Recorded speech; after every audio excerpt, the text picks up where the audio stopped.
Do you feel like you get hit for six when a big bill comes in, like a big power bill or a vet or dental bill? Maybe your hot water system or your fridge breaks down. There's $1,200 to $2,000 right there to get a new one. Like, you might be earning really good money, so you should have the money available for when things like this happen, right? The truth is that most people are not factoring in all of these so-called unpredictable expenses into their budget. They're just factoring in the things that they can see right in front of them right now, whether they're bills for this month or sometime in the next year. Most people are not factoring in the replacement costs for items they use daily, like computers, cars, white goods, etc. They're also not factoring in the longer term things that they might want to do, like being able to pay for or at least contribute to a child's wedding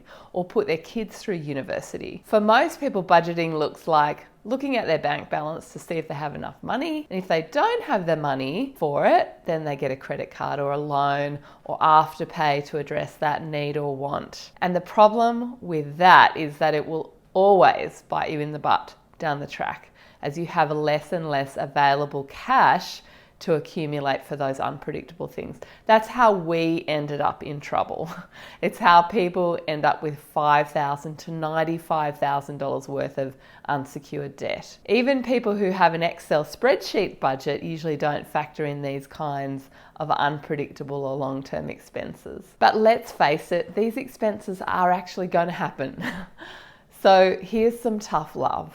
It's time for you to lift your head out of the sand and face the fact that you're being a child about money. Being an adult is about looking ahead and planning your spending for this month, this year, and into the future. Do you have a minimum of $2,500 sitting in an emergency fund bank account?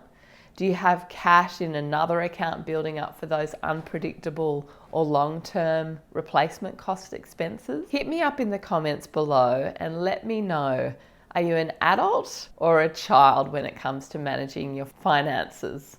If you're a child, that's okay. I was a child up until 10 years ago, and that's why we were in such a huge financial hole. I get it. But what's your plan for becoming an adult?